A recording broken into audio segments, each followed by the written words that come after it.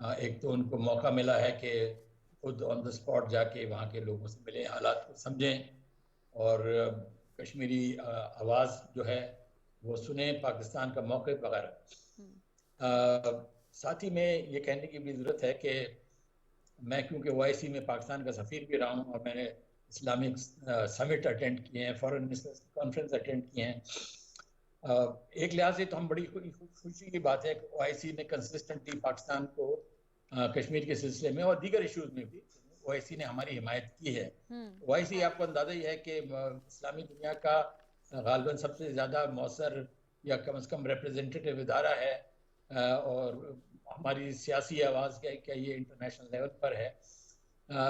لیکن مسئلہ یہ ہے کہ OIC جو قراردادیں پاس کرتی ہے، جو اسٹیٹمنٹ پاس کرتی ہے، جو ممبر اس کے ہیں OIC کے، وہ اس کے اوپر عمل نہیں کرتے ہیں، کریکٹ، یس، اس کو اگنور کر دیتے ہیں در حقیقت۔ بلکہ بعض اوقات تو میں یہ اطلاعات ملی ہیں کہ انڈیا کو جا کے کہتے ہیں کہ بھئی اگرچہ OIC میں یہ اسٹیٹمنٹ دیا ہے لیکن آپ اس کو برا مت مانیے گا، ہم OIC کو اتنی اہمیت نہیں دیتے ہیں۔ سو مچ سو گویا کہ ہمارے ممبران جو ہیں وہ خود ہی اپنے عمل سے OIC کو کمزور کر رہے ہوتے ہیں۔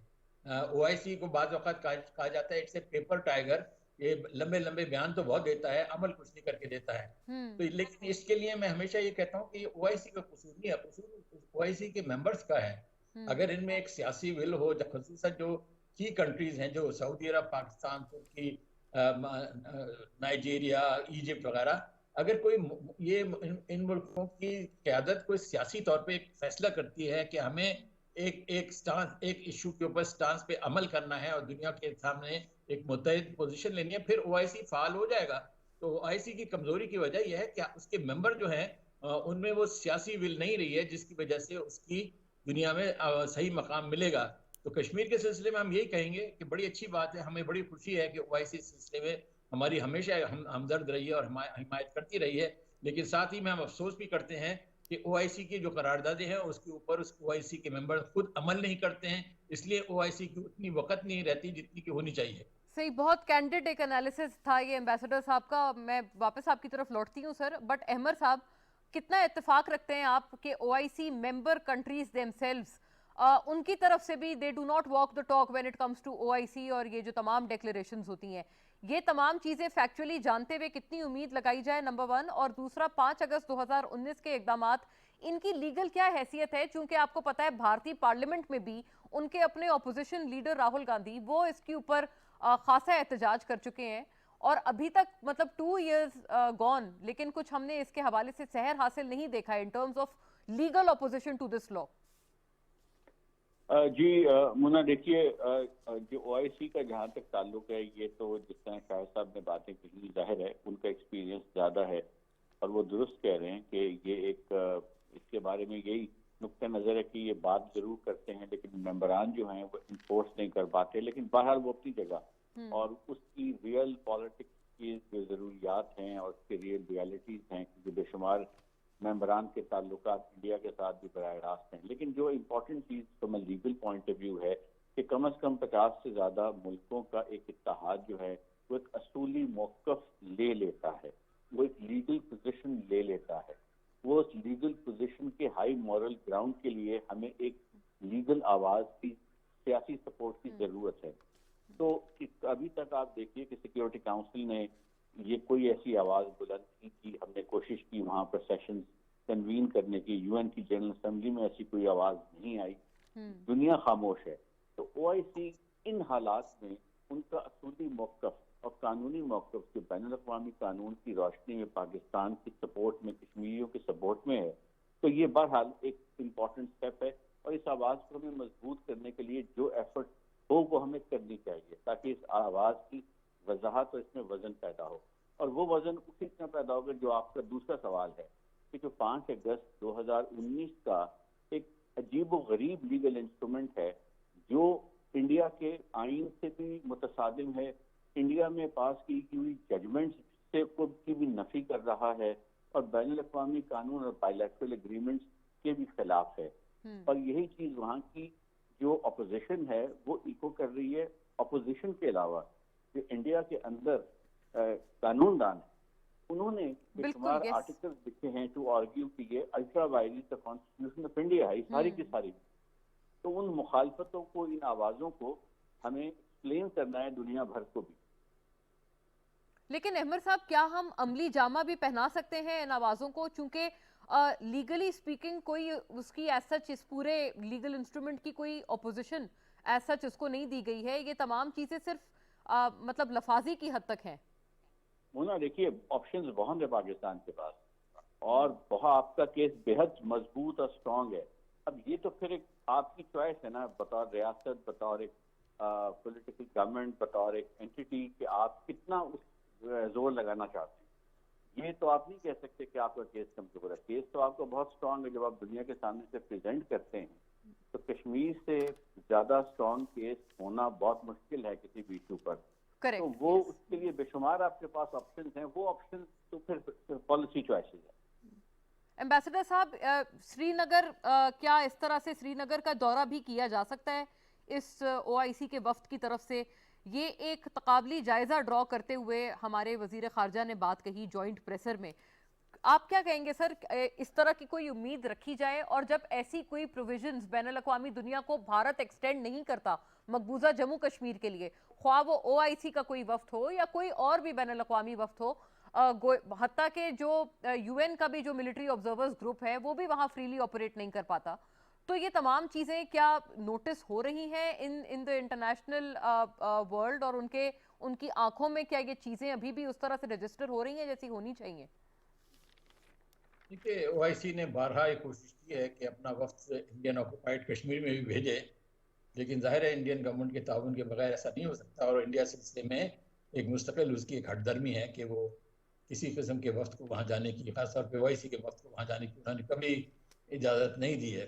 بعض اوقات تو آپ کو معلوم ہے شو قسم کے کیسز کرتے ہیں، 3-4 امبیسڈرز کو دلی سے لے جاتے ہیں جو اپنے ہم نوا ٹائپ ہیں، لیکن صحیح معنوں میں وہ نہیں چاہتے کہ کوئی بھی وہاں پہ انڈیپینڈنٹ اوپینین کے لوگ جائیں. کیونکہ جیسے ابھی صوفی صاحب نے کہا کہ انڈیا کا کیس کشمیر میں بالکل ایک کمزور کیس ہے. وہاں پہ ظالمانہ تسلط ہے ان کا، اور انہوں نے وہاں پہ ہر قسم کی ہیومن رائٹس وائلیشن کی ہیں. یہ جو 2019 کے جو اقدام تھے وہ بالکل غیر آئینی، غیر قانونی، غیر اخلاقی، غیر جمہوری تھے. لیکن کیا دنیا نے اس کا کوئی نوٹس لیا؟ کیا اسلامی ملکوں نے اس کا کوئی نوٹس لیا؟ کیا سعودی عرب نے، ایران نے اس کا کوئی نوٹس لیا؟ تو یہ جب ملک خاموش بیٹھے رہتے ہیں تو پھر اس سے آپ کو اندازہ ہوتا ہے کہ جو انٹرنیشنل پالیٹکس کی ریئلٹیز ہیں کہ ہر ملک اپنے قومی مفاد کو دیکھ کے پالیسی بناتا ہے. اصول جو ہے ان کی ایک ثانوی حیثیت ہے. زیادہ سے زیادہ ایک ہم کا فگ لیف ہے کہ OIC میں تو ہم ممبر ہیں، OIC نے پوزیشن لے لی ہے. بھائی جب OIC نے پوزیشن لے لی ہے تو پھر آپ ڈائریکٹلی کیوں نہیں ایک پوزیشن لیتے؟ کیوں نہیں سعودی عرب کھل کے انڈیا پہ کرٹیسزم کرتا؟ کیوں نہیں ایران بولتا کہ کشمیر میں ظلم ہو رہے ہیں؟ تو یہ بین الاقوامی حقیقتیں ہیں. لیکن ظاہر ہے کہ ہماری کوشش یہ رہنی چاہیے کہ OIC کی مدد سے جو کچھ بھی ہم دنیا میں سامنے لاتے ہیں اس کا انٹرنیشنل کمیونٹی پہ کوئی امپیکٹ ہو. اور اس بارے میں نا امید نہیں ہونا چاہیے. یہ بعض ایسے ایشوز ہوتے ہیں جس کے لیے سال ہر سال تک آپ کوشش کرتے رہے، بظاہر کامیابی نہیں بھی ہوتی ہے، لیکن بالآخر اس میں کامیاب ہوتے ہیں.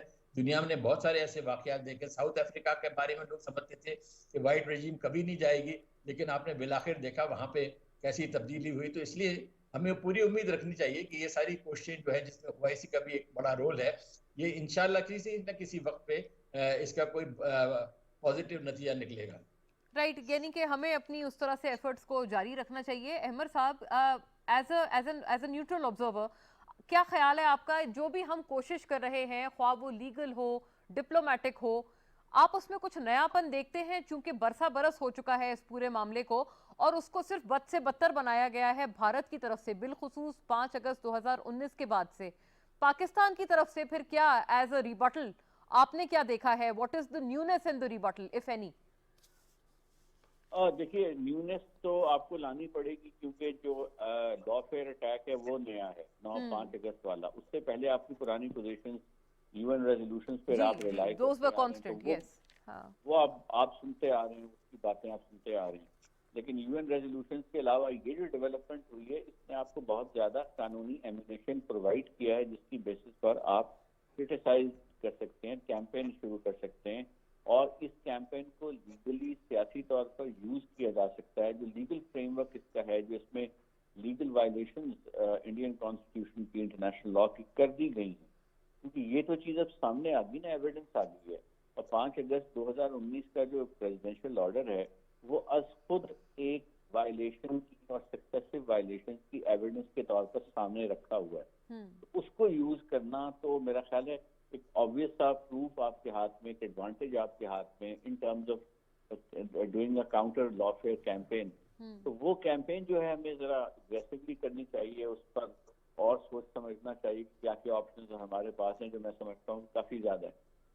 یہ بھی بتائیے گا احمد صاحب کہ کیا آپ اگر اسپیل آؤٹ کرنا چاہیں کہ وہ کیا مزید آپشنز ہو سکتے ہیں اس سلسلے میں جہاں ہم بین الاقوامی قوانین کا سہارا لے سکیں, چونکہ obviously in the UN terminology ایک جو ہے یہ پوری ایک آپ کو پتہ ہے مطلب یہاں پر یہ متنازع ٹیریٹری ہے, اور اس کے بعد کیا بین الاقوامی قوانین کو ہم مزید اس لیے استعمال کر سکتے ہیں؟ آپ نے مونا سب سے پہلے اپنے آرگومنٹس کو لیگلی پیکج کرنا ہوتا ہے. پھر اگر جتنا کوالٹی لیگل آرگومنٹ لیں گے اس کی اپنی ٹریکشن ہوگی, وہ ہر جگہ ایکسیپٹ ہوتا چلا جائے گا, سیاسی سرکلز میں بھی, سفارتی حلقوں میں بھی, قانونی سرکلز میں بھی. کیس فائل کرنے کا مطلب یہ نہیں ہوتا کسی عدالت میں جا کے کیس فائل کرنا ہے. کیس کا مطلب یہ ہوتا ہے آپ نے اپنے آرگومنٹس کو اس طرح سے ترتیب دینا ہے, ان کو اتنی ڈیپتھ کریٹ کرنی ہے کہ جو اسے پڑھے وہ کہے ہاں یہ بات درست ہے کہ یہ کشمیریوں کے ساتھ جاتی ہے, اور انڈیا جو ہے وہ اپنی ان انٹرنیشنل لا کی وائلیشن کر رہا ہے. بلا شبہ. اب وہ خود اگر کہتے ہیں کہ جی ہم نے اکھنڈ بھارت بنانا ہے, یہ کرنا ہے, وہ کرنا ہے, تو یہ اسٹیٹمنٹ جو ہیں یہ سیلف ایویڈنٹ ہیں, they are confessional statement of violation of international law. Correct. یہ ایمبیسڈر صاحب کیا خیال ہے آپ کا اس میں, آپ کے ویو میں 5 اگست کے بعد سے جتنا ہم نے معاملہ آگے بڑھایا ہے, کیا آپ نے اس میں کوئی ایفیکٹونیس, کتنی جان دیکھی ہے آپ نے, اور اس کو مزید مؤثر کرنے کے لیے کوئی نیونیس بھی ہے, کوئی نئی اسٹریٹجی ہے؟ چونکہ بھارت کی طرف سے یہ ایک بہت ایک انوکھا بھی اور ایک اتنا ہی بے ایمانہ بھی اقدام ہے جو یہ 5 اگست کا انہوں نے کیا ہے. میرے خیال میں پاکستان نے اس سلسلے میں بہت کوشش کی ہے. ہمارے پرائم منسٹر عمران خان نے اور فارن منسٹر نے اس سلسلے میں پوری دنیا کو متحرک کرنے کے لیے ہر قسم کے فورم میں اس ایشو کو اٹھایا ہے, اور یقیناً یہ قابل ستائش ہے. اب یہ اور بات ہے کہ اس کا نتیجہ کچھ نکلتا ہے یا فوری طور پہ نہیں. فوری طور پہ تو بظاہر دنیا میں کوئی ہم نے ریئیکشن ایسا نہیں دیکھا. مثال کے طور پہ ہمارے کسی برادر ملک نے, کیا مصر نے یا سعودی عرب نے یا ایران نے انڈیا کو کرٹیسائز کیا ہے یا اس کو مذمت کی ہے, تو ایسا تو کوئی نظر نہیں آتا ہے. لیکن دیکھیے بعض چیزیں ایسی ہوتی ہیں جو کہ چاہے وقتی طور پہ ان کا کوئی اثر دیکھنے میں نہ آئے, لانگ ٹرم کہیں افیکٹ ہوتا ہے. میں نے آپ کو ساؤتھ افریقہ کی ایک مثال دے چکا ہوں, اور بھی دنیا میں مثالیں ہیں. ہمارا موقف بالکل منصفانہ ہے. کشمیری عوام پہ جو مظالم ہیں وہ اس کے بارے میں کوئی شک و شبہ نہیں ہے. انٹرنیشنل کمیونٹی کو مستقل اس سے بارے میں آگاہ کرنے کی ضرورت ہے. ڈپلومیٹک لیول پہ, میڈیا کے لیول پہ, ہر طریقے سے ہندوستان کے جو مظالم ہیں ان کو بے نقاب کرنے کی ضرورت ہے. یہ سلسلہ جاری رہنا چاہیے. ویسے اچھا فورم ہے, اس نے ہماری بڑی مدد کی ہے, ہم اس کی قدر کرتے ہیں. لیکن کاش ایسا ہوتا کہ یونائٹڈ نیشن جنرل اسمبلی میں او آئی سی کے 50 ممبر جو ہیں وہی پوزیشن لیتے جو کہ او آئی سی ریزولوشن میں ہوتی ہے. اگر ایسا ہو تو آپ دیکھیے دنیا میں کتنا امپیکٹ ہوگا. تو یعنی یہ ابھی بھی ایک آئیڈیل سینیریو کی طرف ہم کوشش کر رہے ہیں کہ ہم جائیں, لیکن that is not the case unfortunately. ایک بڑی اس میں ایک مخلص ایک ویو ہے یہ ایمبیسڈر صاحب کا. احمد صاحب, U N military observers group بھی بھارت میں اور ان کے طرف کے جو کشمیر, مقبوضہ جموں کشمیر میں, وہ کوئی آپریٹ نہیں کر پاتے. اب اگر ہم نے اس وفد کو ایل او سی کا بھی دورہ کروایا ہے, گیون دا فیکٹ کہ ایک سیز فائر انہوں نے دوبارہ سے ریچ کیا تھا بھارت پاکستان نے, لیکن تمام جتنی بھی وہاں پر ابھی بھی ایل او سی پہ جو بھی حالات ہیں, آپ کو لگتا ہے کیا وہاں پر بھی آپ کو لگتا ہے کہ ابھی بھی اس سیز فائر کو اس طرح سے ابائڈ نہیں کر رہا ہے انڈیا, اور یو این ایم او جی آئی پی کو بھی اگر آپریٹ نہیں کرنے دے رہا ہے, اس کے بارے میں کیا پھر مزید چیز ہے؟ آئی مین یہ بھی ایک خاصی بڑی بات ہے جو کہ اگر پاکستان نے کی ہوتی تو آئی ایم شیور کہ اس کے الگ قسم کے ریپرکشنز ہوتے ہیں ہمارے لیے. جی مجھے ایگزیکٹلی کرنٹ سچویشن نہیں معلوم ایل او سی پر, لیکن یہ میں ضرور کہہ سکتا ہوں کہ انموگب جو ہے یونائٹڈ نیشنز کا آبزرور مشن, اس کی جو پریزنس ہے آج تک 70 سال سے, یہ یو این کی انوالومنٹ کی نشاندہی کرتی ہے پاکستان کے پوائنٹ آف ویو سے. انڈیا تو یہ کہتا ہے کہ ایٹ بیسٹ یہ بائی لیٹرل ایشو ہے, اقوام متحدہ کا کوئی تعلق نہیں ہے, اقوام متحدہ کی قراردادوں میں کوئی تعلق نہیں ہے. لیکن انموگب کی جو ڈپلائمنٹ ہے, کنٹینیوس ڈپلائمنٹ, ان کے بجٹ کا approval U N secretary general کے آفس کے through, U N security council کے تھرو, یہ سب چیزیں اس بات کی تائید کرتے ہیں کہ یونائٹڈ نیشنز جو ہے وہ اس ایشو میں ابھی بھی انوالوڈ ہے. چاہے انڈیا اپنے وائلیشن یا اپنی سائڈ سے رپورٹنگ نہیں کر رہا, لیکن ڈپلائمنٹ کنٹینیو کر رہی ہے. تو میں تو اس کو اس طرح سے دیکھتا ہوں کہ اقوام متحدہ پر بھی ایک ذمہ داری ہے کہ ایک مشن آبزرور انہوں نے ڈپلوائے کیا ہوا, اس کا وہ بجٹ کھا رہے ہیں, تو ان کے بھی انٹرسٹ میں ہے کہ اس ایشو کو اس پوائنٹ آف ویو سے بھی ریزالو کریں, بیکاز یہ فلیش پوائنٹ ہے. اور ہمیشہ جب بھی اس کی ڈپلائمنٹ کی ایکسٹینشن ہوتی ہے تو وہاں پہ یہی بحث ہوتی ہے اور یہ بات رکھی جاتی ہے کہ چونکہ یہ سچویشن ہے which is likely to endanger international peace and security, لہٰذا مشن کی پریزنس بہرحال وہاں ضروری ہے. جی ایمبیسڈر صاحب, یو این کے حوالے سے آپ کیا مزید یہی تھاٹس آپ ایکو کریں گے کہ ان کی بھی ایک رسپانسبلٹی ہے, اوبویسلی ان کا ایک بجٹ ہے جو کہ اس کے لیے ڈیڈیکیٹڈ ہے, تو کیا اس پرپس کو وہ اس طرح سے فلفل کر رہے ہیں؟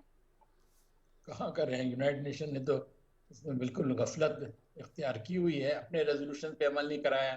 لیکن بہرحال ان کے بعض ایسے فورم ہیں, ہیومن رائٹس کمیشن وغیرہ, وہاں پہ اس معاملے کو ایکٹیویٹ کیا گیا ہے, کچھ حد تک کامیابی بھی ہوئی ہے, اور ایسے اداروں کو اور فعال کرنے کی ضرورت ہے. رائٹ ناظرین, یہ ہماری طرف سے اتنا ہی اس سیگمنٹ کے لیے. Thank you to both the gentleman. Ahmad Bilal Sufi, ambassador Shahid Amin نے ہمیں جوائن کیا تھا. او آئی سی کے وفد کی طرف سے یہ خاصا اہم اور سحر حاصل دورہ تھا جو کہ پاکستان کا ہوا, اور ان کو خاصا ایک کینڈڈ طرح سے اور کھول کر پاکستان کی طرف سے بتایا گیا ہے کہ کتنا خطرناک قسم کا یہ موازنہ ہے جو کہ بھارتی جو مقبوضہ جموں کشمیر ہے, اگر اس سے ہم لگائیں اور پاکستان کے طرف جو آزاد جموں کشمیر ہے ان سے, وہاں پر اگر کسی بھی انٹرنیشنل کسی بھی آبزرور کو آنے کی یا وہاں پر روم کرنے کی اجازت نہیں ہے, وہاں پر اسیس کرنے کی سچویشن کو اجازت نہیں ہے, تو اٹ سیلف یہ بھارت کے اوپر یہ ان کی کرمنالٹی کی طرف یہ ایک بہت بڑا ثبوت ہے جس کو بین الاقوامی دنیا اس طرح سے اس کو اگنور نہیں کر سکتی. دیکھنے کا شکریہ, آج کے لیے اتنا ہی. اللہ حافظ.